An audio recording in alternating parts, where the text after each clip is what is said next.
शब्द मात्र खतरे से भरा है, क्योंकि जैसे ही बोला गया शब्द, बोलने वाले की मालिकियत उस पर समाप्त हो जाती, सुनने वाला मालिक हो जाता है। कुछ मैंने कहा, कहते ही मैं मालिक नहीं रहा, सुनते ही तुम मालिक हो गए। अब तुम क्या अर्थ करोगे तुम पर निर्भर है। तो जो शब्दों से डरते हो उन्हें तो बोलने का ही उपाय नहीं, क्योंकि अर्थ मैं नहीं डाल सकता, अर्थ तो तुम डालोगे। मेरा अर्थ तो मेरे हृदय में रह जाएगा, शब्द की खाली खोल तुम तक जाएगी, आत्मा फिर तुम उसमें डालोगे, तो अर्थ तो सदा तुम्हारा होगा। और चूंकि तुम उपद्रव से ग्रस्त हो, तुम जो भी अर्थ डालोगे वो भी उपद्रवग्रस्त होगा, क्योंकि तुम बड़े भ्रांत हो, तुम्हारे अर्थ भ्रांत ही होंगे, तुम गलत ही निकाल लोगे। तो इसका तो ये अर्थ हुआ कि जिन्होंने जाना है वो चुप रह जाएं, लेकिन चुप रह जाने का भी तुम अर्थ करोगे कि क्यों चुप रह गए। बुद्ध ने बहुत से प्रश्नों के उत्तर नहीं दिए, सिर्फ इस कारण कि उन प्रश्नों के उत्तर लोगों को गलत अर्थों में ले जाते हैं।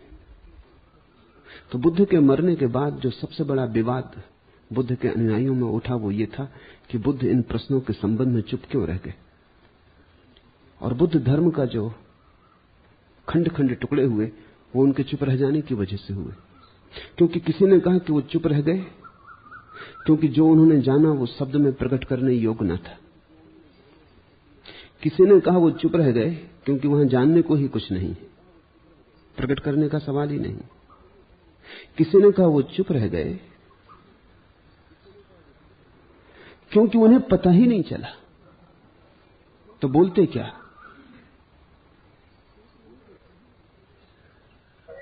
चुप्पी भी तो तुम अर्थ करोगे, तो अर्थ से तो बचा नहीं जा सकता। तो उपाय क्या है? उपाय यही है कि जिससे जो शब्द ठीक लगे वो उसका उपयोग करे और सब तरह से हर दिशा से उस शब्द को परिभाषित करे। जितने दूर तक संभव हो तुम्हें मौका न दे कि तुम अपना अर्थ प्रवेश कर पाओ।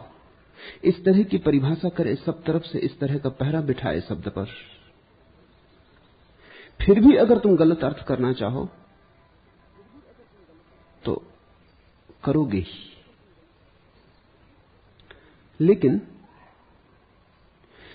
सत्य का गलत उपयोग होगा। इस डर से सत्य बोलने से नहीं रोका जा सकता। 100 में 99 लोग गलत अर्थ कर लेंगे, कोई हर्ज नहीं। वो जो एक ठीक अर्थ कर लेगा तो भी सार्थक है बोलना, क्योंकि वे जो 99 गलत अर्थ कर रहे हैं न सुनते तो भी गलत होते, कुछ बिगड़ा नहीं। वो गलत थे इसलिए गलत अर्थ किया, गलत अर्थ के कारण गलत नहीं हो गए। इसलिए अगर उन्होंने गलत अर्थ किया तो उनकी जिंदगी में कुछ और बिगाड़ नहीं आ जाएगा, वो बिगड़े थे बिगड़े रहेंगे। लेकिन वो जो 100 में एक भी अगर सुन लेगा, राजी होगा, उठेगा, चलेगा, तो पर्याप्त है। 100 सुनने वालों में अगर एक भी जग जाए तो सार्थक हो गया श्रम। 99 की फिक्र करने की कोई जरूरत नहीं। महावीर ने अहिंसा शब्द चुना, वो उनकी पसंद थी।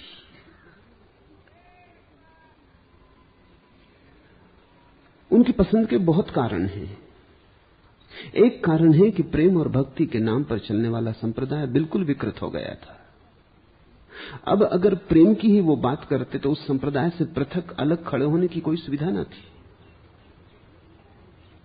वो जिस क्रांति की बात करना चाहते थे वो क्रांति पैदा न होती। उन्हीं शब्दों के, उन्हीं पारिभाषिक शब्दों का उपयोग करने का परिणाम यह होता वे भी पंडितों और ब्राह्मणों के उसी समुदाय में खो जाते जिसकी बड़ी भीड़ थी। उन्होंने अहिंसा शब्द का उपयोग किया, इस तरह उन्होंने एक परिभाषा दी, इस तरह उन्होंने अपने को पृथक किया, इस तरह भीड़ में खोने से अपने को बचाया। उपयोगी था उनका उपयोग कर लेना अहिंसा का।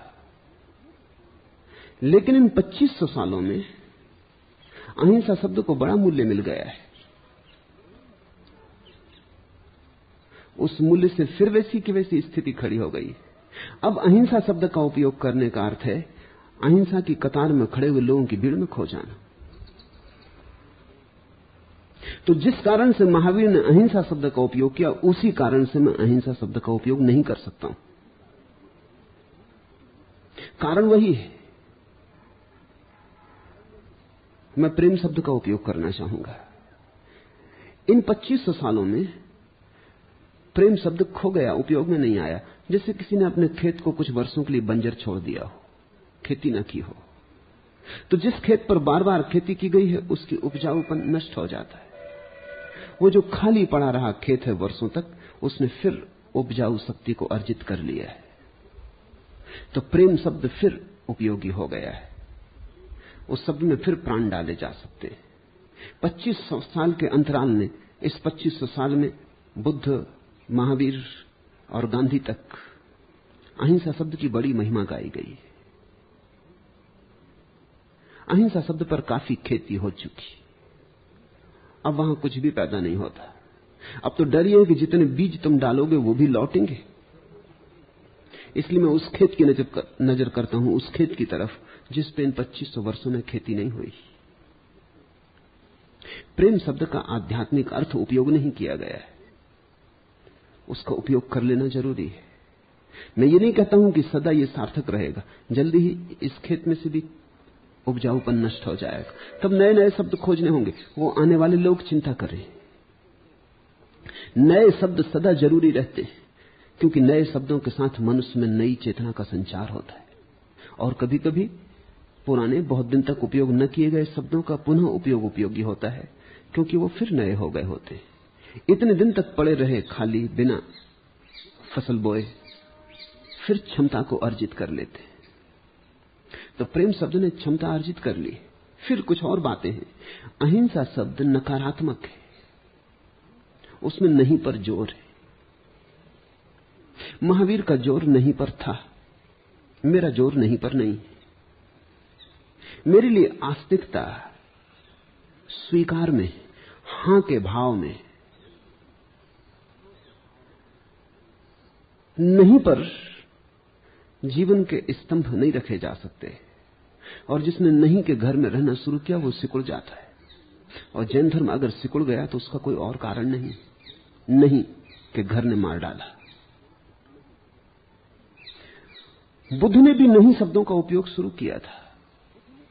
500 साल में बुद्ध का धर्म नष्ट हो गया, और तब बौद्ध भिक्षुओं को एक बात समझ में आ गई कि नहीं शब्दों ने जान ले ली। वो जो नकारात्मक शब्द है, निर्वाण, नहीं हो जाना। किसकी आकांक्षा है नहीं होने की? शब्द सुन के ही लोग चौंक जाते हैं। तो जब बौद्ध भिक्षु भारत के बाहर गए, बर्मा, लंका, चीन, तो उन्होंने नहीं शब्दों का त्याग कर दिया। एशिया में बुद्ध धर्म फैला जब उसने हां शब्दों का उपयोग किया। अकारात्मक, विधायक, जीवंत। बौद्ध धर्म विराट धर्म हो गया। बुद्ध के शब्द अगर पकड़े रहते तो जो दशा जैनों की हुई वही दशा बुद्ध धर्म की होती। बुद्ध की मजबूरी थी नहीं शब्दों का उपयोग करने की, वही मजबूरी थी जो महावीर की थी। ब्राह्मण परंपरा हां शब्दों से भरी है, आस्तिक शब्दों से भरी है। इस बड़ी परंपरा से अगर अलग खड़े ना करो तो ये परंपरा लील जाएगी। इस परंपरा से अलग खड़ा होना जरूरी है। अलग खड़े होने के लिए नहीं शब्दों का उपयोग करना पड़ा, ताकि सीमा रेखा साफ हो जाए। और जब अल्पमत में कोई होता है तो उसे बड़ी स्पष्टता से अपनी सीमा रेखा बनानी पड़ती, क्योंकि बहुमत उसे लील जाएगा। हिंदुओं का विराट सागर था, जैनों बौद्धों की नदी कहीं भी खो जाती। इसमें ये ताल तलैया कहीं भी खो जाता है, इसका कहीं पता भी ना चलता। तो उस ताल तलैया को बहुत सुरक्षित होकर अपनी व्यवस्था करनी पड़ी। उसने उन सारे शब्दों का उपयोग रोक दिया जो हिंदू उपयोग करते थे। वो शब्द अपने आप में बहुमूल्य थे, लेकिन मजबूरी थी, उन शब्दों के साथ संबंध हिंदुओं का था। अगर ब्रह्म शब्द का उपयोग करो, डूबे। अगर परमात्मा शब्द का उपयोग करो, डूबे। हिंदुओं के पास लंबी परंपरा थी। उस परंपरा के कारण सारे विधायक शब्द उपयोग कर लिए गए थे। हिंदुओं का वही तो बल है। हिंदू इतने आघातों के बाद जीते रहे हैं, उसका कारण कहां है? उसका कारण है उनकी विधायकता में, स्वीकार में, अंगीकार में। अगर तुम वैदिक उपनिषद के ऋषियों का स्मरण करो तो तुम्हें समझ में आएगा कि अब तुम जिसे साधु और सन्यासी कहते हो, उस हिसाब से वो साधु सन्यासी न थे। मैं जिस हिसाब से सन्यासी कहता हूं, उस हिसाब से सन्यासी थे। घर में थे, गृहस्थी में थे, उनके पत्नियां थीं, बच्चे थे, धन दौलत थी, बड़ा विधायक रूप था। सन्यास हिंदुओं के लिए गृहस्थी के विपरीत नहीं था, गृहस्थी का ही आत्यंतिक फल था।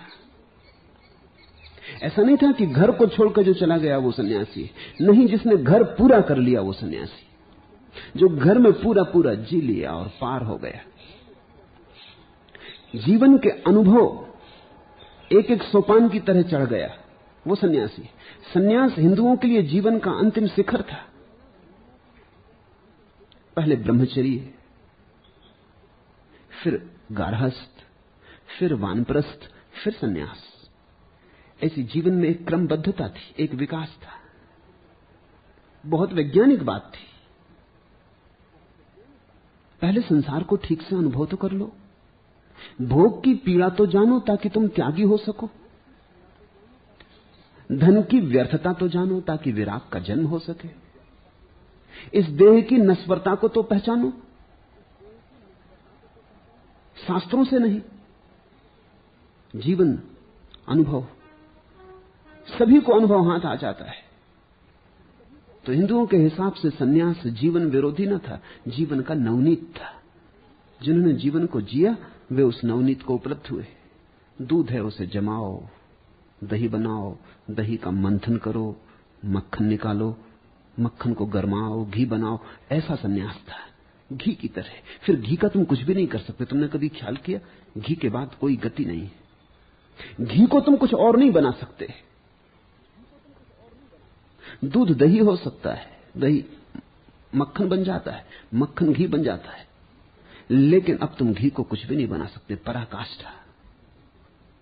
अब अगर तुम चाहो को घी को पीछे भी लौटाएं तो वो भी नहीं कर सकते। तुम चाहो कि अब घी का मक्खन बना लें, कि मक्खन का अब दही बना लें, कि दही से अब दूध में उतर जाएं, वो भी नहीं हो सकता।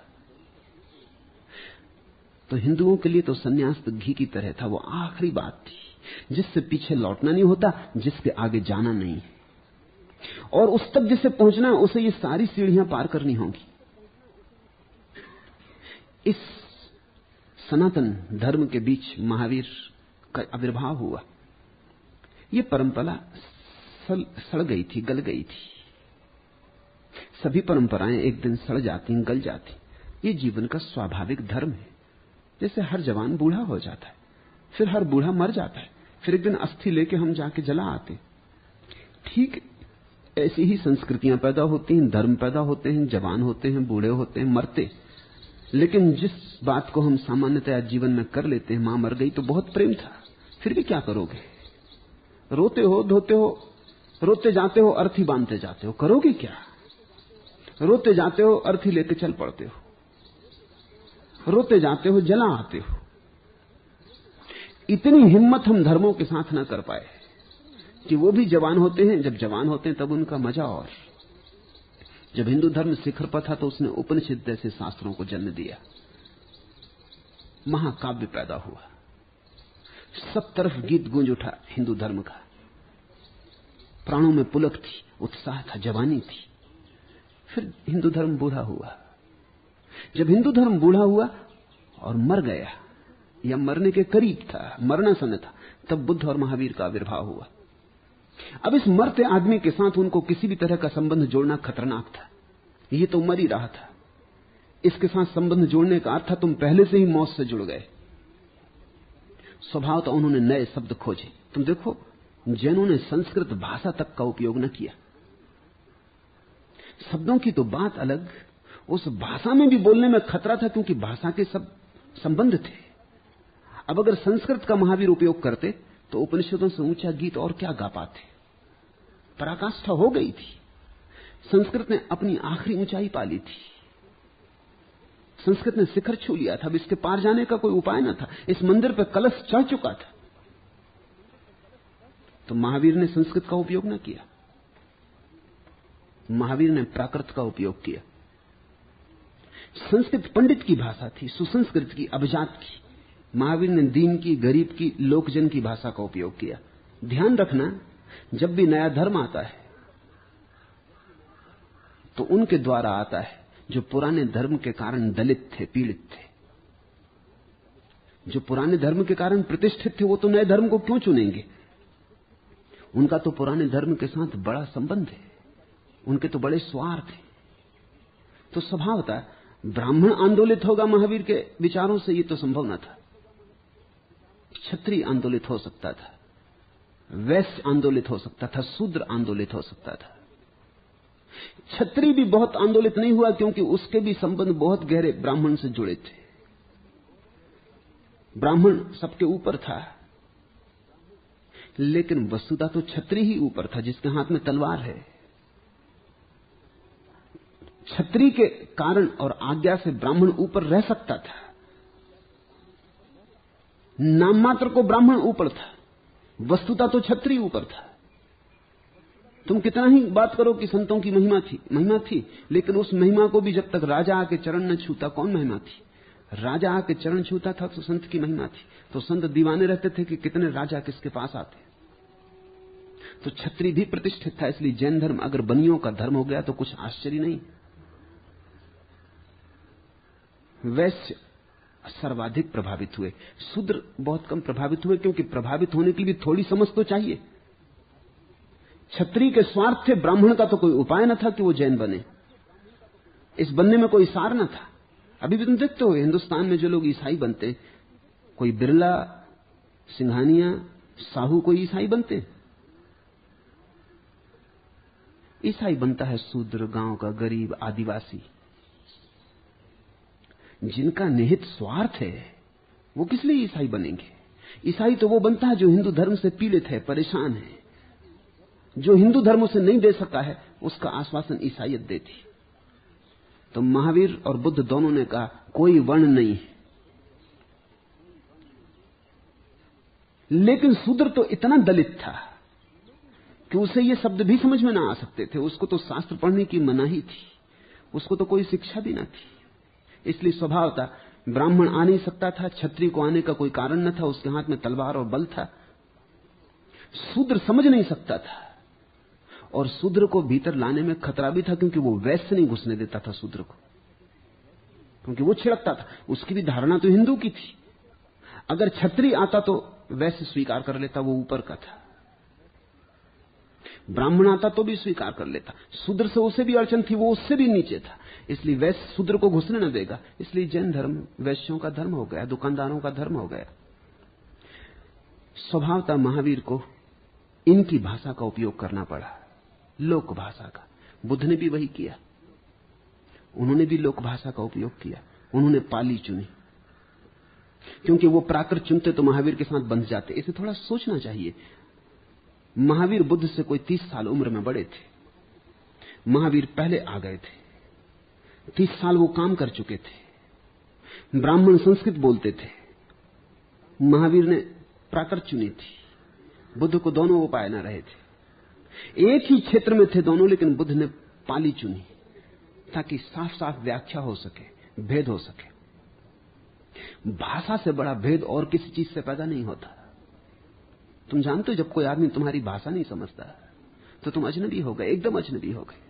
पास पास बैठे और हजारों मील का फासला हो गया, क्योंकि आदमी जीता है भाषा से, जुड़ता है भाषा से। संस्कृत का त्याग करने का परिणाम यह हुआ कि जैन हिंदू धर्म से बिल्कुल साफ अलग टूट गए। पाली का प्रयोग करने के कारण बौद्ध जैनों से भी टूट गए, ब्राह्मणों से भी टूट गए। दोनों ने वर्णों का विरोध किया, तो ही तो वो आकर्षित कर सके वैश्य को। यद्यपि वैश्य आकर्षित हो गया, लेकिन बड़े मजे की बातें, दुनिया में संस्कार बड़ी मुश्किल से जाते हैं। अभी भी जैन मंदिर में शूद्र को प्रवेश नहीं। और महावीर कहते हैं न कोई शूद्र है, न कोई ब्राह्मण है, न कोई वैश्य है, न कोई क्षत्रिय है। उनकी सारी क्रांति वर्ण विरोधी है, लेकिन फिर भी वर्ण जाता नहीं। तुमने देखा, अगर कोई ब्राह्मण ईसाई हो जाए तो वो ईसाई होके भी ब्राह्मण रहता है। ईसाइयों को मैं जानता हूं, उनमें कोई अगर ब्राह्मण के वर्ग से ईसाई हुआ है और कोई अगर शूद्र के वर्ग से ईसाई हुआ है, तो वो जो ब्राह्मण ईसाई है शूद्र ईसाई से ऊपर रहता है। ब्राह्मण ईसाई शूद्र ईसाई से विवाह नहीं करता। संस्कार बड़े गहरे बैठ जाते। तो जब महावीर ने वर्णों की व्यवस्था तोड़ दी तो उन्होंने आश्रम की व्यवस्था भी तोड़ दी, क्योंकि वो वर्ण आश्रम एक ही प्रत्यय था। 4 वर्ण 4 आश्रम। जब महावीर ने वर्ण की व्यवस्था तोड़ी तो उन्होंने आश्रम की भी व्यवस्था तोड़ दी। ये तोड़ना जरूरी था, नहीं तो हिंदू ढांचा पकड़े रहता, उससे छूटना मुश्किल था। जब तुम किसी एक सागर में पैदा होते हो तो तुम्हें अपना द्वीप बनाना पड़ता है। तो उन्होंने कहा कि न कोई ब्रह्मचर्य का सवाल है, न कोई ग्रस्त का सवाल है, न कोई वानप्रस्थ का, न कोई संन्यास्त का। जब तुम संन्यास्त होना चाहते हो तभी हो सकते हो। इस तरह उन्होंने दोनों व्यवस्था तोड़ दी। फिर उन्होंने नए शब्द खोजे, नई भाषा खोजी। प्रेम शब्द बहुत खतरनाक है। क्यों? क्योंकि प्रेम के साथ ही तत्क्षण परमात्मा प्रवेश करता है। तुमने कभी देखा, एक साधारण स्त्री को भी तुम प्रेम करने लगो तो उसमें देवी का आविर्भाव हो जाता। एक स्त्री एक साधारण से पुरुष के प्रेम में पड़ जाए तो उसे परमात्मा मानने लगती। जहां प्रेम आता है वहां पीछे से परमात्मा आ जाता। साधारण जीवन में जहां कि तुम भली भांति जानते हो कि यह आदमी परमात्मा नहीं, लेकिन फिर भी उसकी प्रेसी उसे परमात्मा मानने लगती। तो अगर प्रेम शब्द का बहुत उपयोग करो तो परमात्मा को इंकार न कर सकोगे, क्योंकि प्रेम शब्द का इशारा ही और की तरफ है। प्रेम तीर है, निशाना कहीं और है, निकलेगा तुम्हारे हृदय से, लगेगा किसी और हृदय में। तो प्रेम तो खतरनाक है। ध्यान, प्रेम तो खतरनाक है। अहिंसा, प्रेम तो खतरनाक है, क्योंकि प्रेम के साथ परमात्मा आता है और परमात्मा के साथ हिंदुओं की पूरी जीवन चिंतना जुड़ी है। इसलिए महावीर को परमात्मा भी इंकार कर देना पड़ा, प्रेम भी इंकार कर देना पड़ा, प्रार्थना भी इंकार कर देनी पड़ी, पूजा अर्चना धूप दीप सब इंकार कर देना पड़ा। सब भांति व्यक्ति अपने में भीतर चला जाए, बाहर जाए ही नहीं। परमात्मा भी बहिर यात्रा है। इस कारण महावीर ने अहिंसा शब्द का उपयोग किया, लेकिन अहिंसा बहुत कमजोर शब्द है, प्रेम के सामने टिकता नहीं, बहुत लंगड़ा है। उनकी जरूरत थी, उनकी मजबूरी थी, लेकिन प्रेम के पास पैर है। तुम जरा किसी स्त्री से कहो कि मेरा तुझसे अहिंसा का संबंध हो गया, तब तुम्हें पता चलेगा। वो दोबारा तुम्हारी शक्ल न देखेगी। किसी स्त्री से अहिंसा का संबंध, उसका मतलब इतना हुआ कि हम तुम्हें मारेंगे भी नहीं, कष्ट भी न देंगे, खत्म, संबंध पूरा हो गया। दोगे क्या, ये तो न देने की बात हुई। दुख न दोगे समझ में आया, मारोगे नहीं ये भी समझ में आया, लेकिन इतने पे कोई संबंध निर्भर होते? अहिंसा संबंध तोड़ने की व्यवस्था है, जोड़ने की नहीं। इसलिए महावीर का अनुयायी टूट जाता है, सबसे टूट जाता है। अहिंसा जोड़ ही नहीं सकती। अहिंसा में कोई सीमेंट नहीं, अहिंसा में योग नहीं। अब तुम चकित होगे, महावीर ने योग शब्द का उपयोग नहीं किया। और भी तुम हैरान होगे कि महावीर ने अयोग शब्द का उपयोग किया है। जुड़ना नहीं है, टूटना है, अयोग। तो जब महावीर का ज्ञानी परम अवस्था को उपलब्ध होता तो उसको वो कहते हैं अयोगी केवली, जो सब तरह से सबसे टूट के अकेला हो गया। अयोगी केवली। योग पाप है, क्योंकि योग में तो बात ही जुड़ने की है, जुड़ना तो है ही नहीं, क्योंकि जुड़ना ही तो संसार है। संसार से टूट जाने में असली बात है। तो अहिंसा से संबंध तोड़ा जा सकता है, जोड़ा तो नहीं जा सकता। अहिंसा सिकोड़ सकती है, फैला तो नहीं सकती। अहिंसा तुम्हें अपने में बंद कर देगी, खोलेगी तो नहीं। अहिंसा में कोई द्वार दरवाजे नहीं, दीवार है। इसलिए जितने तुम अहिंसा जैसे शब्दों से भरोगे उतने ही तुम पाते जाओगे कि तुम सूखने लगे। तुम्हारे पत्ते कुम्हलाने लगे, शाखाएं गिरने लगी, तुम सिकुड़ने लगे, तुम लौटने लगे, तुम्हारा फैलाव खो गया, तुम्हारे जीवन का अभियान खो गया। तो अगर जैन सिकुड़ गए तो कुछ आकस्मिक नहीं है, फैलने का उपाय न था। नकार को कभी जीवन की व्यवस्था मत बनाना, क्योंकि जीवन का स्वभाव फैलाव है। यहां सब चीजें फैलती, एक छोटे से बीज को डाल दो, बड़ा वृक्ष हो जाता, उस वृक्ष में फिर करोड़ों बीज लग जाते, एक बीज करोड़ बीज हो जाता है, करोड़ बीजों को फैला दो, पूरी पृथ्वी वृक्षों से भर जाएगी। एक बीज से ये पूरी पृथ्वी हरी हो सकती है। तुम जरा देखो तो जीवन का ढंग। ईसाई कहते हैं आदम और हव्वा एक जोड़ा भगवान ने पैदा किया था, फिर उससे ये सारे 4 अरब मनुष्य पैदा हुए। बस एक जोड़ा काफी था।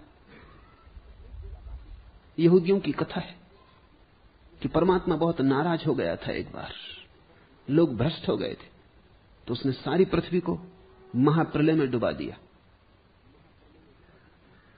लेकिन एक भक्त था उसका नोह, उसने नोह से कहा कि तुझे हम बचा लेंगे। लेकिन नोह ने प्रार्थना की कि माना कि लोग बुरे हैं, गलत हो गए हैं, लेकिन इतने नाराज ना हो, कुछ तो बचा ले, बीज तो बचा ले। तो परमात्मा ने कहा अच्छा, तू एक एक पशुओं का एक एक जोड़ा अपनी नाव में रख लेना, वो नाव भर बचेगी। बस एक जोड़ा काफी था, लेकिन बड़ी मतलब कहानी। नोह और उसकी पत्नी दरवाजे पर खड़े हो गए और नाव में उन्होंने कहा आ जाओ एक एक जोड़ा। तो हाथी आया, ऊंट आए, घोड़े आए, गधे आए, सब आए। फिर जब प्रलय समाप्त हो गया, 7 दिन के बाद सारी पृथ्वी डूब गई, सिर्फ नोह की नाव बची। फिर पृथ्वी उभरी, फिर किनारे नाव लगी, फिर वो दोनों दरवाजे पे खड़े हो गए, फिर एक एक को निकाला। लेकिन बड़े हैरान हुए, चूहे कोई 10-25 निकले। तो नोह ने अपनी पत्नी से पूछा ये मामला क्या? मैंने पहले कहा था कि 2-2 लेना, एक एक लेना। उसने कहा लिए तो इतने ही थे, मगर इतने हो गए 7 दिन में। एक जोड़ा काफी है।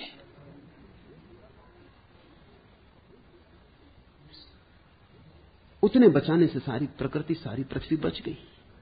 जीवन का स्वभाव फैलाव है, प्रेम में फैलाव है, अहिंसा में सुकड़ाव है। इसलिए मैं तो प्रेम शब्द को ही पसंद करता हूं। अहिंसा प्रेम का एक छोटा सा अंग है। जिससे हम प्रेम करते हैं उसे हम दुख नहीं देना चाहते, ये बात ही साफ है। जिससे हमारा प्रेम का संबंध है उससे हमारा अहिंसा का संबंध तो हो ही गया, लेकिन जिससे हमारा अहिंसा का संबंध है उससे प्रेम का संबंध हो गया, ये जरूरी नहीं। प्रेम अहिंसा से बड़ी बात है। जिससे हम प्रेम करते हैं उसे हम कैसे दुख पहुंचाएंगे? उसे दुख पहुंचा के तो अपने को दुख पहुंच जाता है। भूल चूक से अगर पहुंच भी जाता हो तो भी हम क्षमायाची होते, सुधार की कोशिश करते। अहिंसा अपने से सधाती, जहां प्रेम आया अहिंसा पीछे से अपने आप आ जाती। तो मैं तो कहता हूं प्रेम को बढ़ाओ, वो व्यक्तियों पे सीमित ना रहे, फैलता जाए, वृक्षों पशु पक्षियों को भी घेर ले। और जब मैं कहता हूं परमात्मा को प्रेम करो तो मेरा इतना ही अर्थ है कि ये जो दिखाई पड़ रहा है दृश्य, इसको इतना प्रेम करो कि इस सभी में तुम्हें अदृश्य की प्रतीति होने लगे, पत्ते पत्ते में वो दिखाई पड़ने लगे। अहिंसा अपने से आ जाएगी। अहिंसा के लिए अलग से शास्त्र बनाने की कोई जरूरत नहीं। माना कि प्रेम शब्द के अब भी गलत अर्थ लिए जाएंगे, लेकिन फिर भी मैं मानता हूं कि प्रेम ज्यादा जीवंत शब्द है। गलत भी अर्थ लिए जाएंगे तो भी चुनने योग्य है। गलत अर्थ तो अहिंसा के भी लिए गए और शब्द नकारात्मक था, मुर्दा था, तो गलत अर्थ मुर्दे पे इकट्ठे हुए, बड़ी सड़ान पैदा हो गई। जीवंत कोई शब्द हो तो थोड़ा बहुत गलत अर्थ लेने में बाधा डालेगा, इंकार करेगा। एक पत्थर पड़ा हो, उसको तुम छेनी उठा के काटने लगो तो कुछ बाधा ना डालेगा।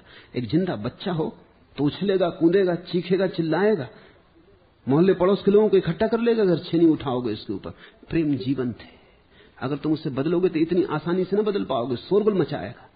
अहिंसा बिल्कुल मुर्दा है, तुम उसे बना लेना, अपने रंग ढंग में रंग लेप कर लेना, अहिंसा के शब्द से आवाज भी ना निकलेगी, तुम जो भी बना लोगे वही बन जाएगी।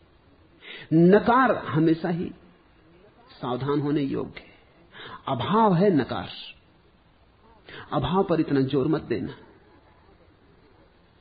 क्योंकि अभाव से तुम धीरे धीरे रसहीन हो जाओगे।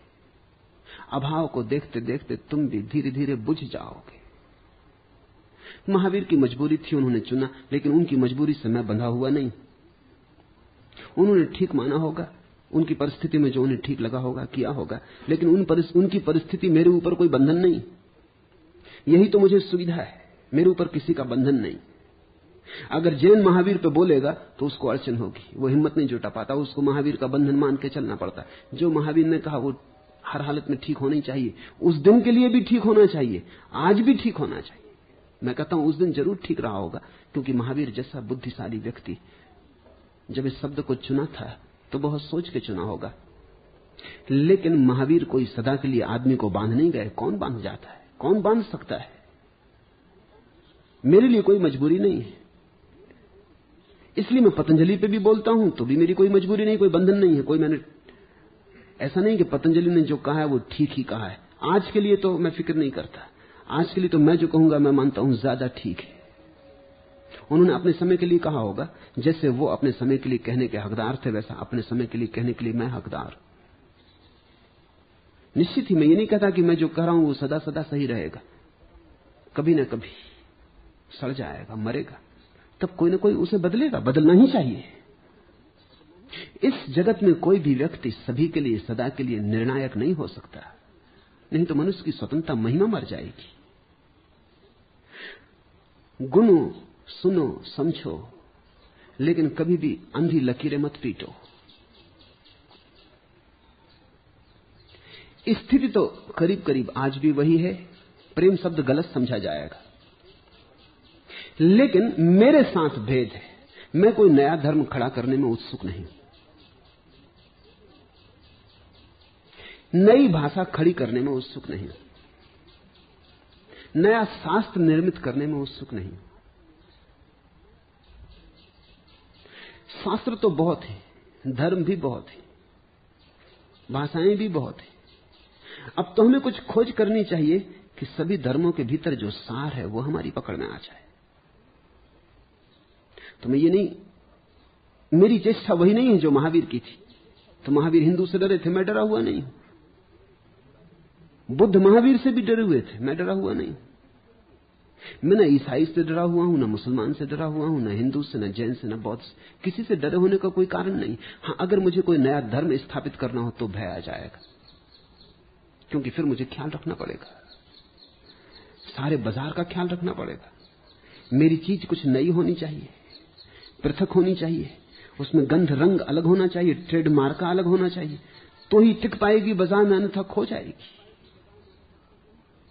मेरी तो चेष्टा बड़ी भिन्न है। मेरी चेष्टा यह है कि जो अब तक जाना गया है और काफी जान लिया गया है, अब उस जानने का सार निचोड़ लोगों को मिलना शुरू हो जाए। धर्मों का कोई भविष्य नहीं है, धर्म गए, अतीत की बात हो गए। जैसे विज्ञान एक है, ऐसा ही भविष्य में कभी धर्म भी एक होगा। हिंदू नहीं होगा, मुसलमान नहीं होगा, ईसाई नहीं होगा, इन सब ने अपनी अपनी धाराएं धर्म के सागर में डाल दी। अब सागर को हम गंगा थोड़ी कहते हैं, यमुना थोड़ी कहते हैं, कोई जरूरत नहीं कहने की। सागर यमुना से भी बड़ा है, गंगा से भी बड़ा है, ब्रह्मपुत्र से भी बड़ा है। हजारों नदियों को लीज जाता है, इंच भर ऊपर नहीं उठता। हजारों नदियों बादलों में उड़ जाती, इंच भर नीचे नहीं गिरता। अब धर्म का सागर बनना चाहिए। ताल सरोवर बहुत हो चुके, अब उन्होंने काफी बोध की सामग्री इकट्ठी कर दी।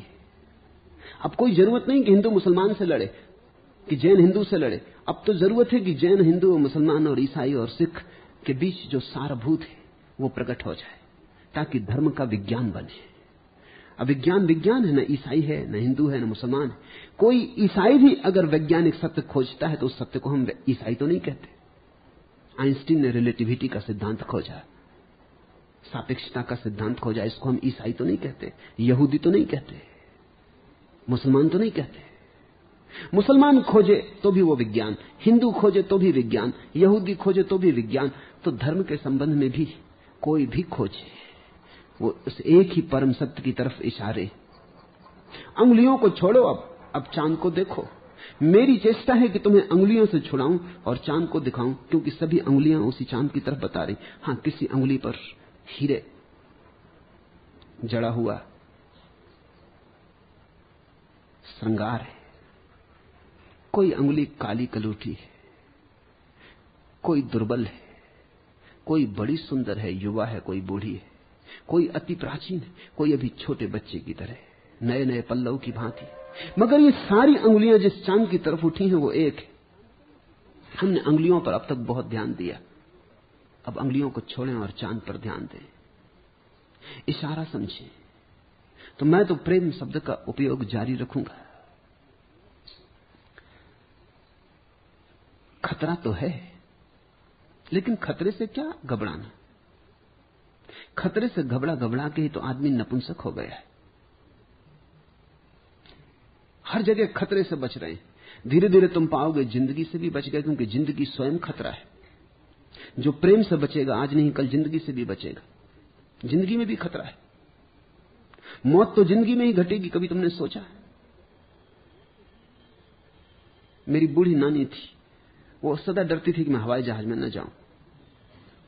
जब भी मैं घर से निकलता तब वो कहती, एक बात ख्याल रखना, हवाई जहाज में कभी नहीं।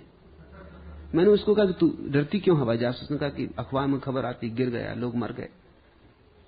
मैंने कहा तुझे पता है 99% लोग तो खाट पे मरते, तो क्या खाट पे सोना बंद कर दूं? बोल। उसने कहा ये बात तो ठीक है, उसकी भी जची बात, उसको भी उसने कहा ये बात, मरते तो खाट पे ही 99% लोग, तो अगर दुर्घटना कोई बचानी है तो खाट बचानी। कभी कभार कोई मरता हवाई जहाज में। उसने कहा फिर जाओ, फिर कोई बात नहीं, खाट से, अब खाट से बचोगे तब तो फिर जीना ही मुश्किल हो जाएगा। ईरान में कहावत है, जमीन पर सोने वाला खाट से कभी नहीं गिरता। बिल्कुल ठीक है, जब जमीन पर ही सो रहे हैं तो खाट से गिरोगे कैसे? लेकिन ऐसे कहां तक बचते रहोगे? फिर जियोगे कैसे? फिर ये जीना तो एक पलायन हो जाएगा। यहां तो हर चीज में खतरा है। यहां प्रेम करो खतरा है, यहां घर से बाहर निकलो खतरा है, यहां सांस लो खतरा है, इन्फेक्शन। यहां पानी पियो खतरा है, यहां भोजन करो खतरा है, यहां खतरा ही खतरा है। यहां तो मरे हुए ही खतरे के बाहर है। देखा तुमने मरा हुआ आदमी बिल्कुल खतरे के बाहर। पहली तो बात, अब मर नहीं सकता, कोई बीमारी नहीं लग सकती, छूत की बीमारी नहीं लग सकती, दूसरे इससे बचते हैं, ये किसी से नहीं बचता। तो जिन लोगों ने भी खतरे खतरे खतरे को सोचा है, हिसाब रखा है, वो धीरे धीरे मर गए। इस देश के मुर्दा हो जाने में बड़ा हाथ है इस धारणा का कि इसमें खतरा है, इसमें खतरा है। तो सिकुड़ते जाओ, सिकुड़ते जाओ, जाओगे कहां? मैंने सुना है, पुराने गांव की एक कहानी है कि गांव का जो मालगुजार था, उससे मिलने एक ब्राह्मण आया। तो जब ब्राह्मण आए तो मालगुजार को नीचे बैठना चाहिए। मालगुजार अपने तख्त पे बैठा था, ब्राह्मण आया तो मालगुजार वो नीचे, ब्राह्मण बैठने लगा। मालगुजार ने कहा ये ठीक नहीं, नियम के विपरीत है, तुम ऊपर बैठो, मैं नीचे बैठता हूं। उस ब्राह्मण ने कहा लेकिन इसमें बड़ी झंझट आएगी। जिद्दी था मालगुजार भी। उस ब्राह्मण ने कहा ऐसा कहां तक करोगे, क्योंकि अगर मैं नीचे बैठूंगा तुम क्या करोगे फिर? उसने कहा मैं गड्ढा खोद के उसमें नीचे बैठ जाऊं। उसने कहा अगर मैं गड्ढे में आ गया फिर? उसने कहा मैं और गड्ढा नीचे खोद लूंगा।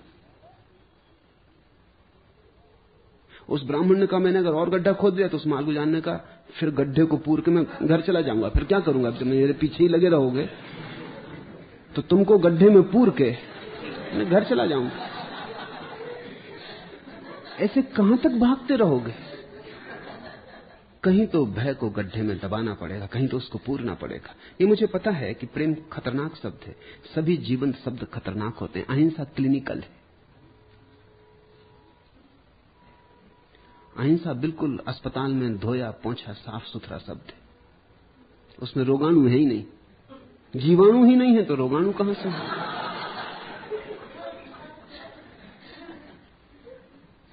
वो बड़ा डॉक्टरी शब्द है, उसमें काफी औषधियां छिड़की गई, पर वो पीने योग्य भी नहीं रहा, जैसे बहुत पोटासियम डाल दिया हो पानी में। प्रेम बड़ा जीवन शब्द है, होना ही चाहिए, क्योंकि सारा जगत प्रेम से जीता है। तुम जन्मे हो प्रेम से, तुम जियोगे प्रेम में, और काश तुम मर भी सको प्रेम में, तो धन्यभागी हो। जन्मते सभी हैं, जीते बहुत कम हैं, मरते तो कभी कभी कोई है। जन्मते सभी प्रेम में, इसलिए प्रेम की प्रबल आकांक्षा जीवन में होती। प्रेम मिले, प्रेम बटे, प्रेम दिया जाए, प्रेम लिया जाए। जीवन का सारा आदान प्रदान प्रेम के सिक्कों का है।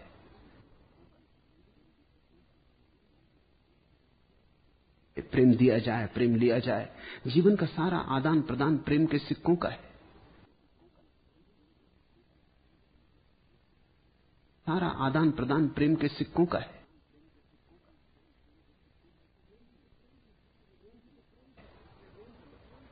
प्रेम से मत भागना, क्योंकि जो प्रेम से भागा वो जीवन से भागा, और जो जीवन से भागा वो परमात्मा के मंदिर को कभी भी खोज ना पाएगा। मछली की तरह तड़पाएगा।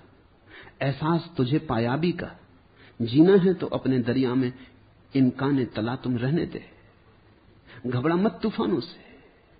अगर जीना है तो अपने दरिया में इनका में तला तुम रहने दे आंधियां तूफानों की संभावना।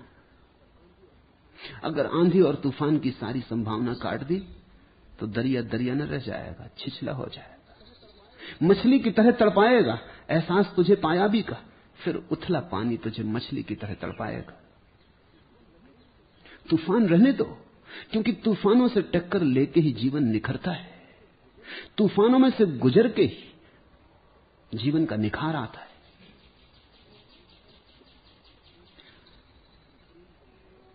प्रेम को मैं धर्म कहता हूं, लेकिन कठिन है, क्योंकि तुमने प्रेम को केवल वासना की तरह जाना है। इसलिए तुम्हारे डर को मैं समझता हूं। तुम घबराए हो। प्रेम से तो तुमने केवल वासना जानी है। प्रेम से तो तुमने अपने बहुत निम्नतम रूप का ही संबंध जोड़ा है। ये तुम्हारी भूल है, इसमें प्रेम का कोई कसूर नहीं। अब किसी आदमी के हाथ में हीरा हो और वो उसको किसी के सिर में मार के सिर तोड़ डाले, तो इसमें हीरे का कसूर है कि तुम हीरे से बचोगे। हीरे का काम किसी का सिर तोड़ डालने नहीं है। ये तो छोटे मोटे पत्थर से भी हो सकता था। मनुष्य ने प्रेम ऊर्जा का बड़ा निम्नतम उपयोग किया है, क्षुद्रतम उपयोग किया है। वो उपयोग है और संतति को पैदा करना। प्रेम का जो परम उपयोग है वो स्वयं को जन्म देना है। प्रेम का जो साधारण उपयोग है वो दूसरे को जन्म देना है। प्रेम की जो आखिरी पराकाष्ठा है वो अपने को जन्म देना है, आत्मजन्म। प्रेम की जो आखिरी पराकाष्ठा है वो बाहर दिखाई पड़ने वाली देहें, शरीर, रूप, रंग, इन पर ही समाप्त नहीं हो जाती। रंग में जो छिपा है, रूप में जो छिपा है, दृश्य में जो छिपा है, जब वो दिखाई पड़ने लगे तब तुम समझना कि तुमने प्रेम का पूरा उपयोग किया। तुम्हारे पास रोशनी है, लेकिन रोशनी से अगर तुम जिंदगी की गंदगी ही देखते फिरो तो रोशनी का कोई कसूर नहीं। ये रोशनी तुम्हें जिंदगी का परम रूप भी दिखा सकती थी।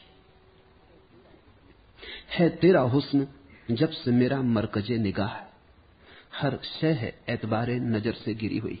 और एक बार उसका रूप तुम्हें थोड़ा दिखाई पड़ने लगे, थोड़ी उसकी झलक आने लगे, उसके हुस्न की, उसके सौंदर्य की। फूलों में से कभी तुम्हें उसकी आंख भी झांकती दिखाई पड़ने लगे, सागर की लहरों में कभी तुम्हें उसकी भी लहर का अनुभव हो जाए। है तेरा हुस्न जब से मेरा मरकजे निगाह, तुम्हारी आंख में जरा उसके सौंदर्य की छाया बनने लगे, प्रतिबिंब परछाई पड़ने लगे। हर शय है एतबारे नजर से गिरी हुई। उसी दिन से सब चीजें मूल्य खो देंगी। उसी दिन से तुम धन, पद, प्रतिष्ठा, देह, वस्तुएं, इन सब का मूल्य गिर जाएगा। महावीर कहते हैं इन सब का मूल्य गिरा दो तो सत्य तुम्हें उपलब्ध हो जाएगा। मैं तुमसे कहता हूं कि तुम परमात्मा का थोड़ा इशारा खोजने लगो, थोड़ा उसका हुस्न तुम्हारी आंख में उतरने लगे, थोड़ा उसका नशा तुम्हें मदमस्त करने लगे, तो चीजें अपने आप छूट जाएंगी। और ये दो ही रास्ते, या तो चीजें छोड़ो तो सत्य का दर्शन होता है, या सत्य का दर्शन शुरू करो तो चीजें छूट जाती। अब मैं तुमसे कहता हूं कि पहला मार्ग बड़ा खतरनाक है। चीजें छोड़ो पक्का नहीं है कि चीजें छूटने से उसका दर्शन हो जाए। कहीं ऐसा ना हो कि चीजें छूटने से तुम केवल सुकड़ कर रह जाओ, दर्शन की क्षमता भी खो जाए। ऐसा ही हुआ है। कभी कोई एकाध महावीर अपवाद हो जाते हैं, बात अलग, नियम नहीं है वे। अधिक लोगों को तो मैं यही देखता हूं कि चीजें छोड़ छोड़ के उनको कुछ मिला नहीं, कुछ छूटा जरूर, मिला कुछ भी नहीं। मिलने से तो वो भयभीत हो गए, डरते। मैं तो तुमसे कहूंगा, छोड़ना मत जब तक कि श्रेष्ठ का अनुभव ना हो जाए। श्रेष्ठ को पहले उतरने दो, आने दो रोशनी को, फिर अंधेरा जाएगा। तुम खेल रहे थे कंकड़ पत्थर से, फिर कोई हीरे दे गया तुम्हें, कंकड़ पत्थर छूट जाएंगे। हीरे जब सामने हो तो मुट्ठियां कौन कंकड़ पत्थरों से भरेगा। लेकिन जरूरी नहीं कि तुम कंकड़ पत्थर छोड़ दो तो कोई आके हीरों से तुम्हारी मुट्ठियां भर दे। अक्सर तो मैं देखा हूं, जैन मुनि जब मेरे पास कभी आते हैं तो उनकी बात सुन के बड़ी व्यथा होती। तो वो यही कहते हैं कि हमने छोड़ तो सब दिया, लेकिन पाया तो कुछ भी नहीं। जिंदगी हो गई छोड़ने में, अब मौत करीब आने लगी, अब तो हाथ पैर भी कपने लगे, अब डर भी समाने लगा, अब लौट के भी उस संसार में नहीं जा सकते जिसको छोड़ आए। अब थूक के चाटना ठीक भी नहीं मालूम होता, और समय भी ना रहा, शक्ति भी ना रही। लेकिन भीतर एक संदेह उठता है। न मालूम कितने जैन मुनियों ने मुझसे कहा है कि भीतर एक संदेह उठता है कि हमने छोड़ के ठीक किया, कहीं हमसे कुछ भूल तो नहीं हो गई, कहीं ऐसा तो नहीं था कि यही संसार सब कुछ है, हम इसको भी छोड़ बैठे। दूसरा तो मिला नहीं, ये छूट गया। तुम्हें उनकी पीड़ा का अंदाज नहीं, क्योंकि तुम केवल उनका प्रवचन सुनते हो। प्रवचन में तो वो वही दोहराते हैं जिसको सुन के वो फंस गए। प्रवचन में तो वो सत्य नहीं कहते। अभी तक आदमी इस प्रामाणिकता को उपलब्ध नहीं हुआ कि प्रवचन में सत्य कहे। प्रवचन में तो वो वही कहता है जो तुम्हें रास आता है, बात है। अब जैनों के बीच बोलते हैं तो जो जैनों को रास आता, जो उनके शास्त्र के अनुकूल पड़ता है, वही बोलना पड़ता है। जब मेरे पास कभी आ जाते हैं, क्योंकि अब तो उनके अनुयायी भी आने नहीं देते, पहले आ जाते थे तो मुझसे कहते थे अकेले में बात करनी, अपने अनुयायियों को बाहर कर देते। अकेले में क्यों करनी है? वो कहते कि आप इनको तो बाहर जाने दें, इनके सामने सच ना कहा जा सकेगा। अकेले में उनके प्रश्न बुनियादी रूप से 3 मैंने पाए। एक कि उन्होंने छोड़ दिया सब, लेकिन भीतर से रस नहीं गया है। दूसरा, जो जो वासनाएं उन्होंने दबा ली हैं, जैसे जैसे देह कमजोर होती जाती, वो वासनाएं प्रबल होकर उभर रही। 45 साल के बाद पता चलना शुरू होता है जो जो दबा लिया वो मुश्किल में डालता है, क्योंकि दबाने की ताकत कमजोर हो जाती। दबाने वाला दीन होने लगता है, क्षीण होने लगता है, और जो वासना दबाई है अंगार की तरह, वो ताजी रहती। और तीसरी बात, एक संदेह कि हमने जो किया वो ठीक किया, ये उचित हुआ। कहीं ऐसा तो नहीं है कि जो संसार में है वही ठीक हो। अब ये बड़ी दयनीय दशा है, ये तुमसे ज्यादा दयनीय दशा है, ये तुमसे ज्यादा मुश्किल और उलझन की दशा है। तुम्हारे पास कुछ तो है, संसार ही सही, ये हाथ बिल्कुल खाली हो गए। इन खाली हाथों की दीनता देखो। मैं तुम्हें दीन नहीं बनाना चाहता, मैं कहता हूं तुम परमात्मा को खोजो। वो जैसे जैसे मिलता जाएगा वैसे वैसे संसार तिरोहित होता जाएगा। जैसे जैसे तुम्हारे हाथ भरने लगेंगे उससे, वैसे वैसे तुम पाओगे संसार से हाथ हटने लगे। हटाना ना पड़ेंगे, हटाना पड़े तो दमन होता है। हट जाएं, अपने से हट जाएं तो उसका सौंदर्य ही अनूठा है। फिर उसकी लकीर भी नहीं रह जाती, भीतर पीड़ा भी नहीं रह जाती। जिस दिन से इश्क अपना हुआ मीरे कारवां, आगे बढ़े हुए हैं हर एक कारवां से हम। और जिस दिन तुम अपनी बागडोर प्रेम के हाथ में दे दोगे, जिस दिन से इश्क अपना हुआ मीरे कारवां, और जिस दिन से तुम्हारा पथ प्रदर्शक अगुआ प्रेम हो जाएगा, आगे बढ़े हुए हैं हर एक कारवां से हम, उसी दिन तुम पाओगे तुम सबसे ज्यादा आगे बढ़ गए हो। प्रेम के अतिरिक्त कोई आगे बढ़ा नहीं। प्रेम पथ प्रदर्शक है, प्रेम प्रकाश का दिया है। खतरे मुझे मालूम है कि प्रेम के हैं, क्योंकि तुमने प्रेम का गलत रूप जाना है। लेकिन तुम्हारे गलत रूप जानने के कारण सत्य तुमसे न कहूं तो वो और भी खतरनाक होगा। मैं वही कहूंगा जो ठीक है। तुम्हें उसमें से गलत निकालना हो निकाल लेना, वो तुम्हारी जिम्मेवारी, लेकिन जिम्मेवार तुम ही रहोगे। लेकिन इस कारण कि कहीं तुम कुछ गलती ना कर लो, मैं तुम्हें मारना नहीं चाहता। तुम्हारी जिंदगी तो पूरे पूरे ऊर्जा से भरी हुई होनी चाहिए। कोई हर्जा नहीं, आज गलत जाओगे, जिस ऊर्जा से गलत गए हो उसी ऊर्जा से वापस भी आ सकते हो। लेकिन प्रेम को जरा कसना, रोज रोज ऊपर उठाना, रोज रोज देखना कि उसके और नए नए सोपान हैं, मधुर मधुर सोपान हैं, बड़े प्रीति भरे। तुम तो जिससे प्रेम कहते हो वो बड़ा मिश्रित अवस्था है, जिसे सोने में बहुत कूड़ा करकट मिला हो, इसलिए तुम्हारे प्रेम में घृणा भी मिली। तुम जिसको प्रेम करते हो उसी को घृणा भी करते हो। तुमने कभी जांचा अपने मन को कि जरा पत्नी नाराज हो जाती कि तुम सोचते हो मर ही जाए तो बेहतर, सोचने लगते हो कि हे भगवान इसको उठाओ। कहां फंस गए इस चक्कर में। बेटा तुम्हारे अनुकूल नहीं चलता तो तुम मां कहने लगती कि तुम पैदा ही ना हुए होते तो अच्छे थे। तुम्हारे प्रेम से घृणा बहुत दूर नहीं, तुम्हारे आशीर्वाद से तुम्हारा अभिशाप बहुत दूर नहीं, पास ही पास बैठे। तुम्हारी मुस्कुराहट तुम्हारे आंसुओं से बहुत ज्यादा दूर नहीं। थोड़ा जागो, इसे देखो। तुम्हारा प्रेम क्षण में क्रोध बन जाता है, क्षण भर में क्रोध बन जाता है। अभी जिसके लिए तुम जान देने को तैयार थे, क्षण भर में उसी की जान लेने को तैयार हो जाते। जरा सोचो, जरा जागो और देखो, ये प्रेम बहुत गंदगियों से मिला हुआ है। इसमें क्रोध भी है, इसमें द्वेष भी है, इसमें ईर्ष्या भी है, मत्सर है, मोह है, राग है, घृणा है, हिंसा है। तुम जिससे प्रेम करते हो उसी की गर्दन दबाने लगते हो, इतनी हिंसा है। प्रेमी अक्सर एक दूसरे को मार डालते। विवाह की तिथि अक्सर मरण की तिथि सिद्ध होती।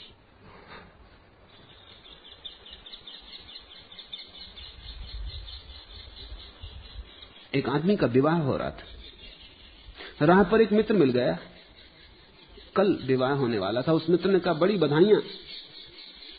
उस मित्र ने कहा शायद तुम्हें पता नहीं, अभी मेरा विवाह हुआ नहीं, कल होने वाला। उसने कहा इसलिए तो बधाइयां दे रहे हैं, फिर बधाइयां देने का उपाय ना रहे। एक दिन और बचा है, जी लो, चल लो मस्ती से, स्वतंत्रता से।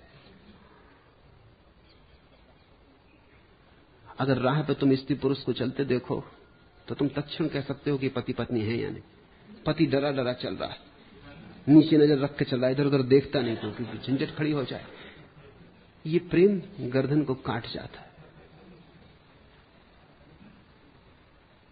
मैं एक ट्रेन में सफर कर रहा था,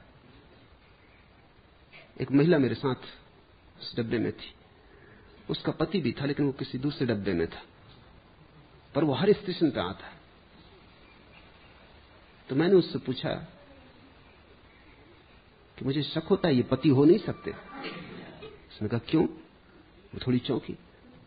कितने दिन हुए शादी हुए? मैंने कहा कोई 7-8 साल हो गए। ये बात उपन्यास में हो सकती है। 7-8 साल हो गए और पति हर स्टेशन पर उतर के आते हैं इस भीड़ भड़क्का में। वो कहने लगी आपने ठीक पहचाना, वो मेरे पति है नहीं, लगाव है। तब बात ठीक है, लगाव एक बात है, पत्नी तुम किसी और की होगी। नहीं तो अपना पति हर स्टेशन पर उतर के आए, एक दफे जो छूटा तो आखिरी स्टेशन पे भी आ जाए तो काफी। प्रेम में बड़ा और बहुत कुछ मिला हुआ है। एक दूसरे की गर्दन दबा देते। हाँ, बहाने हम अच्छे खोजते, लेकिन जिसको प्रेम कहें वो अभी बड़ी दूर है। लेकिन जिसे तुम प्रेम कह रहे हो उसमें भी वो पड़ा है। इसलिए मैं ये ना कहूंगा इस सबको फेंक देना, इसको निखारना है। इस सोने में मिट्टी मिली है, माना, मिट्टी को काट डालना है, सोने को बचाना है। तो दुनिया में कुछ लोग हैं जो इसी को प्रेम समझ रहे हैं, वो गलत। और दुनिया में कुछ लोग हैं जो मिट्टी के कारण इस पूरे प्रेम को फेंक देने को कहते हैं, वो भी गलत, पहले से भी ज्यादा गलत। क्योंकि मिट्टी के बहाने कहीं सोने को मत फेंक देना। अहिंसा की धारणा में वही हो गया है, फेंक ही दो इस प्रेम को, इसमें खतरा है, इसमें उपद्रव है, इसमें तनाव है, परेशानी है, अशांति है, फेंक ही दो। लेकिन साथ ही सोना भी चला जाता है। मैं तुमसे कहता हूं, ये दोनों अतियां हैं, इनसे बचना। इसमें से मिट्टी तो काटनी है, घृणा काटनी है, क्रोध काटना है, मत्सर ईर्ष्या अलग करनी है, प्रेम को निखारना है। जीवन एक प्रयोगशाला है प्रेम को निखार लेने की, और धन्यभागी हैं वे जो अपने प्रेम को पूरा निखार लेते। उस प्रेम के निखरे रूप में ही जगत जैसा दिखाई पड़ता है, उसका नाम परमात्मा है। उस प्रेम के निखरे रूप में ही तुम जिस नियति को उपलब्ध होते हो, उसका नाम आत्मा है।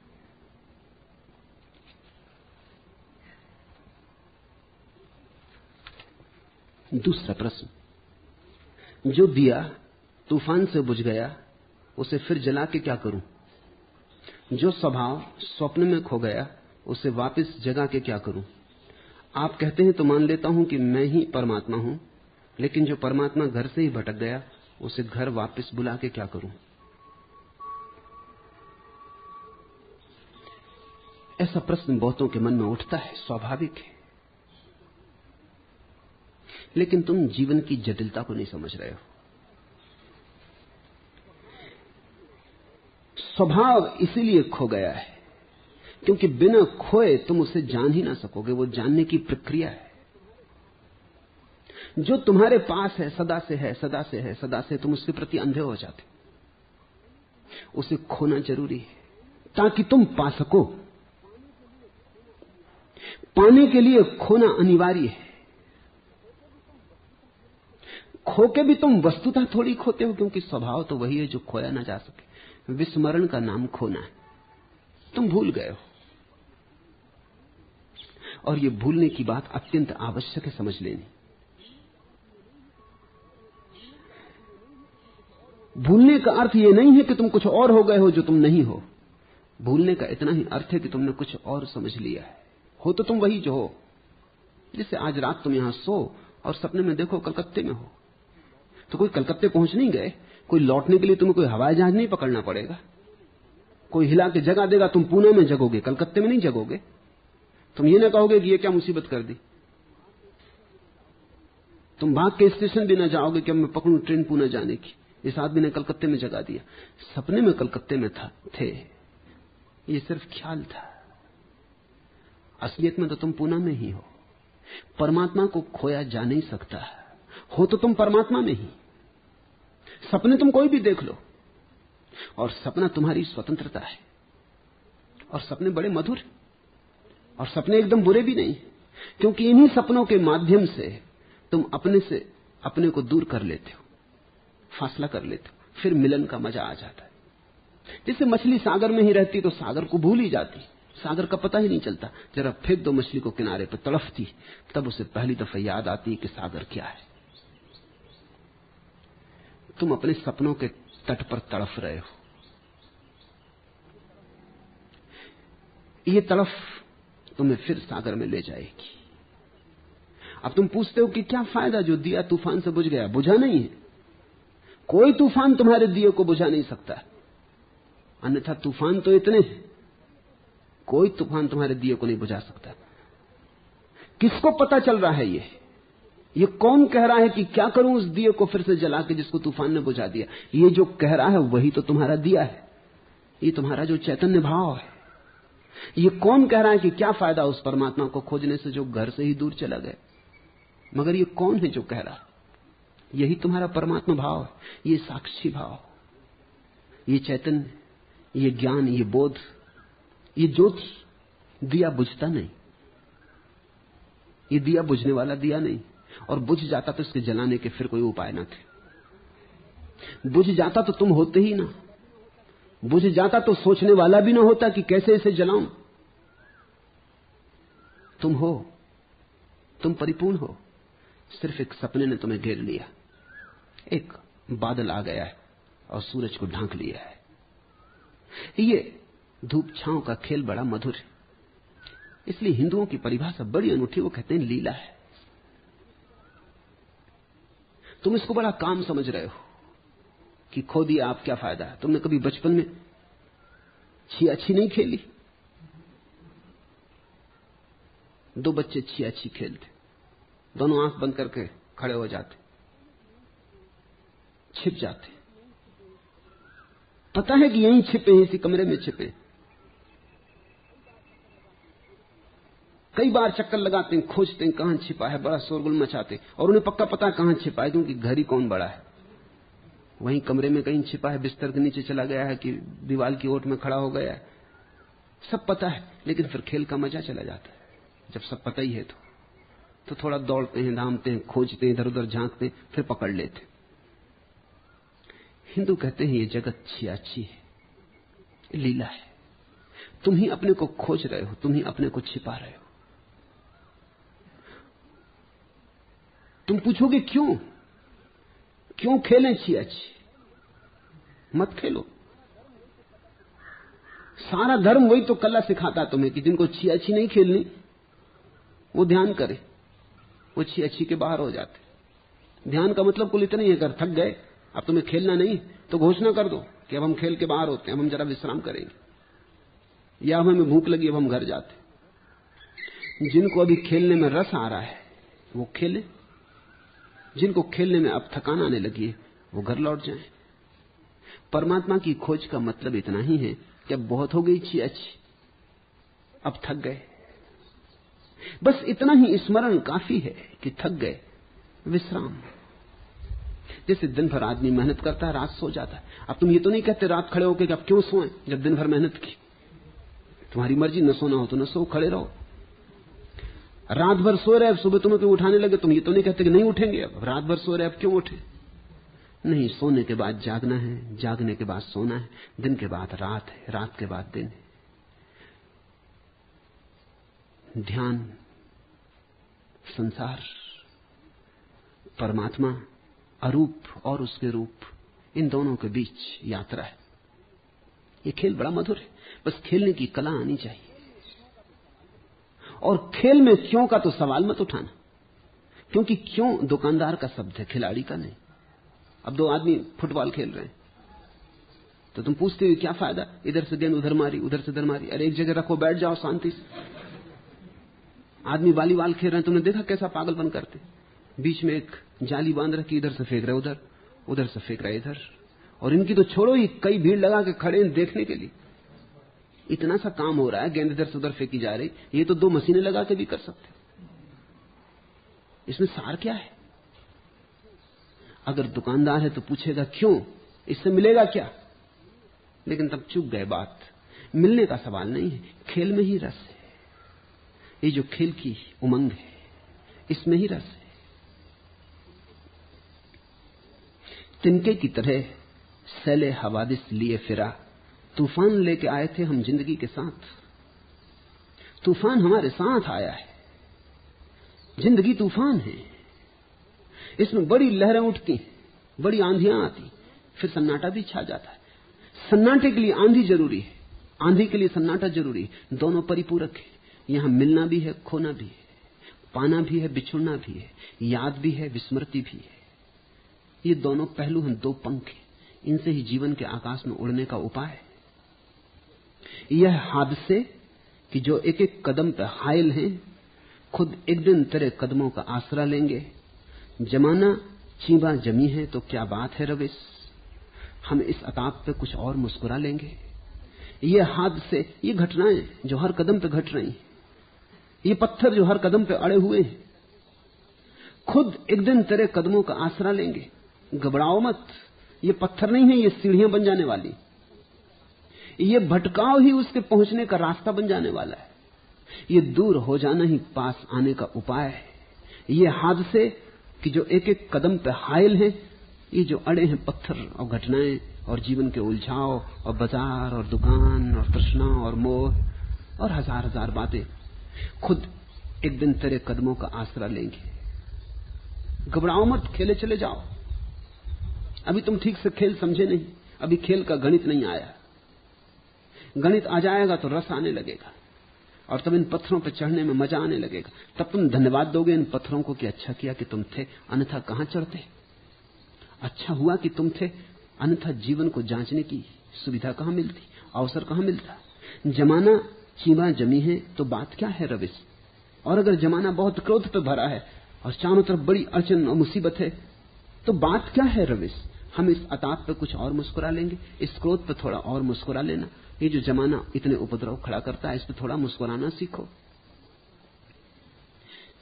परमात्मा का खोजी खेल मान के चलता है, तुम बड़ी गंभीरता से चल रहे हो, ये अड़चन है। तुम्हारे तथाकथित धार्मिकों ने तुम्हें बड़े गंभीर चेहरे सिखा दिए, जैसे कि प्रार्थना कोई काम है, प्रार्थना खेल है, प्रार्थना रस है, काम नहीं। इसमें कुछ लाभ और लोभ थोड़ी है, इसमें तो होने का मजा है। इन पक्षियों से पूछो, ये जो झिंगुर गुनगुनाए जा रहे हैं, इनसे पूछो किस लिए। वो तुम्हारी बात पे ही आश्चर्य करेंगे कि सवाल भी उठाने योग्य। मजा आ रहा है तुम्हें, जब तक संसार में मजा आ रहा है दौड़े जाओ, जब तुम्हें परमात्मा में मजा आने लगे रुक जाना। मजे मजे की बात है। मैं जो संसार में हूं उनके विरोध में नहीं हूं, मैं कहता हूं उन्हें मजा आ रहा है तो मजा लें। तकलीफ तो कब खड़ी होती है कि तुम्हें मजा संसार में आ रहा है और तुम किसी की बात में पड़ गए और उसने कहा कि संसार में क्या रखा है, तुम्हें मजा संसार में आ रहा है। अब तुम्हें उलझन में पड़े, एक तनाव पैदा हुआ, किसी ने कह दिया संसार में क्या रखा है। ये तो सब धूल है, ये तो सब पड़ा रह जाएगा, ये ठाट पड़ा रह जाएगा जब बांध चलेगा बंजारा। उनका बंजारा बांध के चल रहा हो, लेकिन तुम्हारा तो अभी बिल्कुल खेल लग रहा था, तंबू लग रहा था, व्यवस्था तुम जुटा रहे थे। ये बात तुम्हारे कान में पड़ गई, अब तुम अड़चन में पड़े। अब तुम तंबू भी गाड़े जा रहे हो और सोच रहे हो सब ठाट पड़ा रह जाएगा। अब अड़चन आई, अब तुम इकहरे ना रहे, तुम्हारा व्यक्तित्व खंडों में बट गया। तुम्हारे तथाकथित धर्मों ने तुम्हें विक्षिप्त बना दिया है। मैं तुमसे जो कह रहा हूं वो ये नहीं कह रहा हूं कि तुम छोड़ के चल पड़ो, मैं तुमसे कह रहा हूं ठीक से तंबू गड़ा लो। भगवान से भटकने का मौका मिला है, ठीक से भटक जाओ। दूर जाने का क्षण आया, दूर चले जाओ। इसमें भी क्या कंजूसी करनी, क्योंकि मेरे देखे जो जितने दूर जाता है, जब उसे याद पकड़ती तो उतनी ही तीव्रता से पास आता है। पास आने और दूर आने में एक अनुपात है। खोने का तो कोई उपाय नहीं, खेल है। रो के खेलना हो रो के खेल लो, हंस के खेलना हो हंस के खेल लो। जो हंस के खेलता है उसको मैं धार्मिक कहता हूं। जो रो रो के खेलने लगे वो कोई खिलाड़ी नहीं है। रात तो इसके बाद शहर अनवार भी लेकर आएगी, है सुबह तो सब तारों के चमकते हार भी लेकर आएगी। है रात तो इसके बाद शहर, रात है तो सुबह होने के करीब है, घबराओ मत। रात का मजा ले लो, सुबह तो हो ही जाएगी। सुबह के लिए रोज चिल्लाओ चीखो मत। ये रात सुबह के रास्ते पर ही है, ये रात होने वाली सुबह ही है, ये रात सुबह का ही छिपा हुआ रूप है रात तो इसके बाद शहर अनवार भी लेकर आएगी, सुबह प्रकाश भी लेकर आने वाली। अंधेरे को ठीक से तो भोग लो, क्योंकि अगर आंखें अंधेरे को ठीक से न भोग पाएं तो तुम प्रकाश को भोगने के योग्य न बन पाओगे। तुमने कभी ख्याल किया, जब अंधेरे के बाद तुम प्रकाश को देखते हो तो अंधेरा तुम्हारी आंखों को तैयार करता है, तुम प्रकाश के देखने में समर्थ हो जाते हो। आंख को विश्राम मिलता अंधेरे में, आंख ताजी हो जाती, फिर से तुम देखने में कुशल हो जाते। इसलिए तो आंख झपकती रहती। तुमने कभी पूछा कि आंख झपकती क्यों रहती? ये हर पल अंधेरे को पैदा करती रहती ताकि ताजी बनी रहे। इसलिए तुमने देखा फिल्म बैठने जाते हो देखने तो 3 घंटे तुम आंख का झपकना भूल जाते हो, इसलिए आंख थक जाती। फिल्म के कारण नहीं, टेलीविजन देखने के कारण नहीं, तुम आंख का झपकना भूल जाते हो। जो स्वाभाविक प्रक्रिया थी अंधेरे को बीच बीच में लाने की, वो भूल जाते हो। तुम इतने ज्यादा तन जाते हो कि आंख फाड़े बैठे रहते हो। अब की बार जब सिनेमा जाओ या फिल्म देखने जाओ या टेलीविजन देखो तो आंख को झपकाते रहना, तुम पाओगे कोई थकान ना आएगी। आंख के झपकने में राज है। अंधेरा प्रकाश का खेल है, धूप छाया का खेल है रात तो इसके बाद शहर अनवार भी लेकर आएगी। विश्राम तो कर लो थोड़ा रात में। संसार विश्राम है परमात्मा का। जल्दी ही सुबह होगी, परमात्मा भी आएगा, प्रकाश भी लाएगा। भाग दौड़ मत करो, व्यर्थ शीर्षासन इत्यादि लगा के खड़े ना हो जाओ, इससे रात के जाने का कोई संबंध नहीं। रात अपने से आती, अपने से जाती, तुम तो सिर्फ साक्षी रहो। है सुबह तो सब तारों के चमकते हार भी लेकर आएगी, और अगर सुबह है तो ध्यान रखना रात भी आने वाली है। ये जीवन का चक्र है जो घूमता चला जाता है। इस चक्र में जो खेलना सीख जाए, खेलना पहली शर्त, गंभीरता से नहीं, खिलाड़ी के अहोभाव से, रस से जो खेलना सीख जाए, ये पहली शर्त। और दूसरी बात धीरे धीरे तुम्हारे खिलाड़ीपन से उठेगी, वो है साक्षी भाव। जब तुम देखोगे रात भी अपने से आती, सुबह भी अपने से हो जाती, फिर सांझ आ जाती, फिर तारे जगमगा उठते, ये सब अपने से हो रहा है, तो मैं नाहक दौड़ धूप क्यों करूं? मैं सिर्फ साक्षी रहूं, देखूं, जो होता है उसका मजा लूं, रस लूं। परमात्मा इतने रूप धरता है, इतने इतने नाच करता है, मैं दृष्टा बनूं। तो पहले खिलाड़ी बनो, फिर दृष्टा बन जाओ। बस ये दो बातें जिसके जीवन में आ गई, उसने पा ही लिया। शिकस्त दिल को शिकस्ते हयात क्यों समझे? है मैं खुदा, है मैं कदा, तो सलामत हजार पैमाने। बुलंद नगमय आदम है बज में अंजुम में, कब एक सितार ए नो हंस पड़े खुदा जाने। हयात अभी है फकत एक हयात का परतव, अभी हयात को समझा ही क्या है दुनिया ने। शिकस्त दिल को शिकस्ते हयात क्यों समझे? अगर तुम हार गए हो तो इसको जीवन की हार मत समझो। जीवन कभी नहीं हारता। तुम हार जाओगे तो विदा कर लिए जाओगे, बुला लिए जाओगे। जीवन चलता जाता है। एक लहर हार जाती तो विलीन हो जाती सागर में। शिकस्ते दिल को शिकस्ते हयात क्यों समझे? है मैं कदा तो सलामत हजार पैमाने। और अगर एक मैं कदा टूट गया तो घबराते क्यों? मधुशाला साबित है तो हजार पैमाने भरे तैयार है।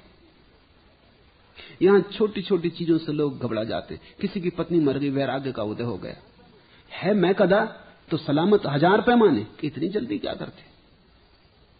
किसी की दुकान में घाटा लग गया, दिवाला निकल गया, अरे दिवाली बहुत मनाई, अब दिवाला भी मना लो, इतना घबराना क्या?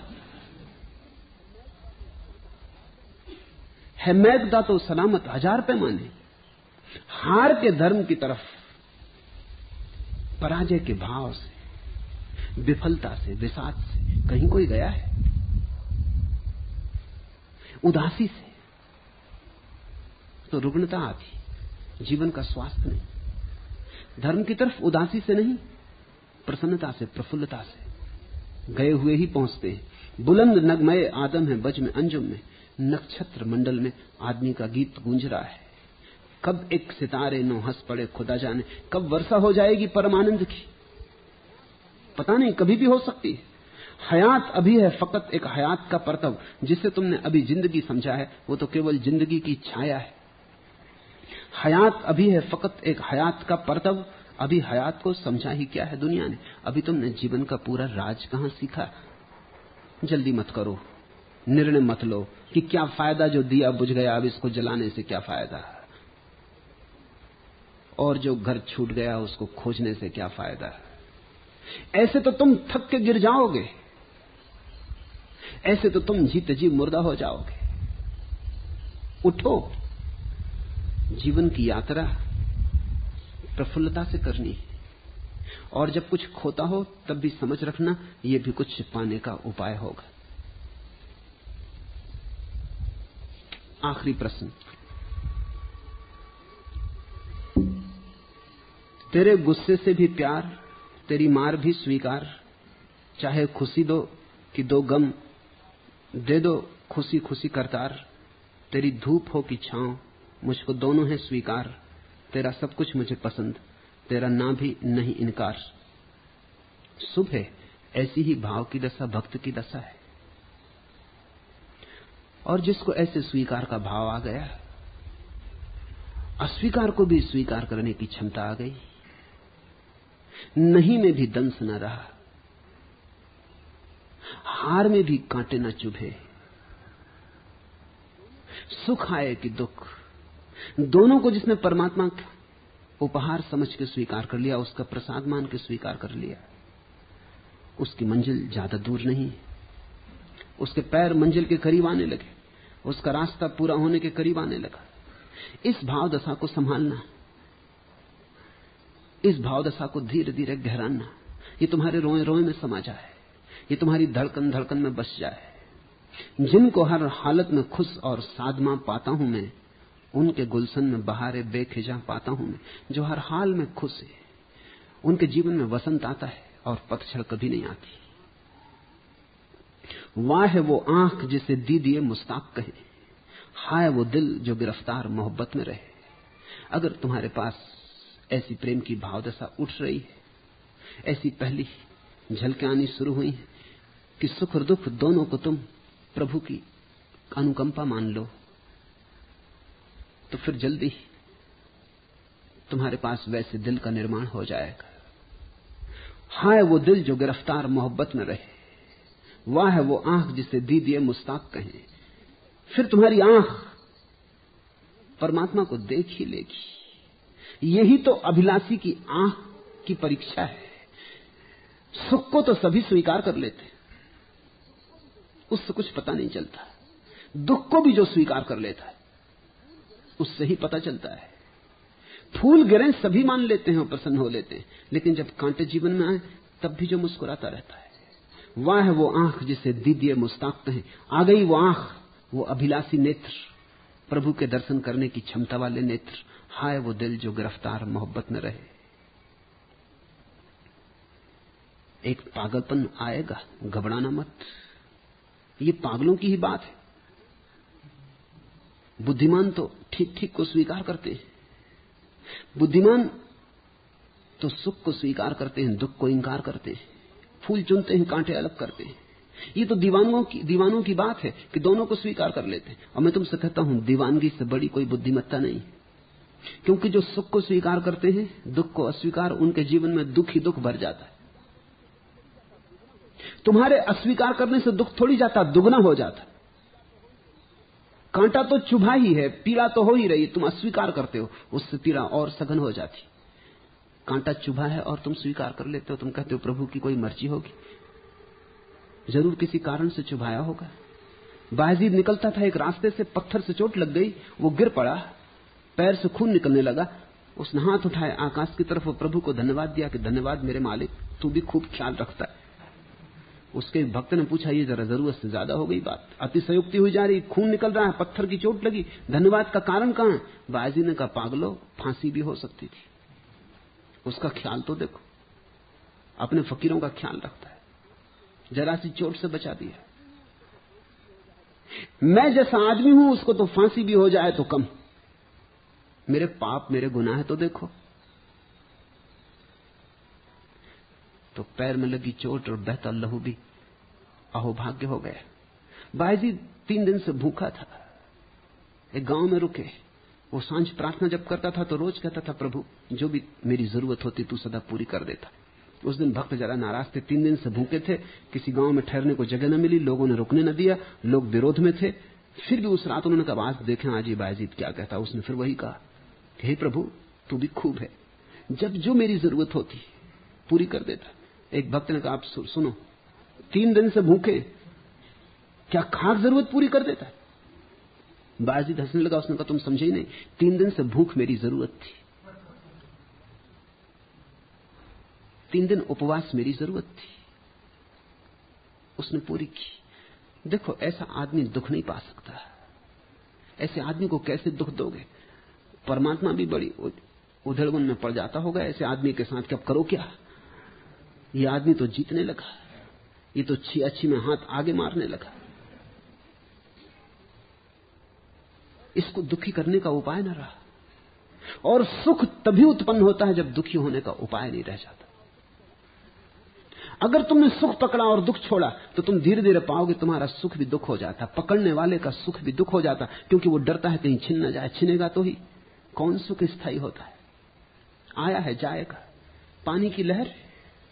न दुख ठहरता न सुख ठहरता। जिसने पकड़ा सुख को वो दुखी होने लगा। पहले सुख की आकांक्षा में दुखी था, अब इस भय से दुखी होगा कि छूटता है, अब गया अब जाएगा। और जिसने दुख को स्वीकार कर लिया वो तो दुख को भी रूपांतरित कर लेता है। सुख तो सुख है ही, वो दुख को भी सुख बना लेता है। इस कीमिया को ही धर्म समझना। जुनू हर रंग में मसरूर और सादा, खिरद हर हाल में चीबर जमी। प्रेमोन्माद जुनू हर रंग में मसरूर और सादा, वो जो पागलों की मस्ती है, दीवानों की मस्ती है, वो तो हर हाल में खुश है। खिरद लेकिन अक्ल बुद्धि हर हाल में चीबर जमी, वो हर हाल में त्योरी चढ़ाए हुए। कुछ भी हो जाए तृप्ति नहीं होती, कुछ भी मिल जाए असंतोष बना रहता है। सौभाग्य है अगर इस तरह की भाव दशा में रमते जाओ। ये सिर्फ तुम्हारी कविता ना हो, तुम्हारा जीवन बने। ये तुमने सिर्फ होशियारी न की हो प्रश्न पूछकर, ये तुम्हारा भाव बने, सघन भाव। तो तुम पाओगे सब तरफ से परमात्मा ने नए नए द्वार खोल लिए, हर तरफ से उसकी हवाएं तुम्हें छूने लगी। हर एक जलवा है मेरे लिए कशिश तेरी, हर एक सदा मुझे तेरा प्याम होती। फिर हर आवाज में उसका संदेश और हर रूप में उसका रंग, हर फूल में उसकी खुशबू।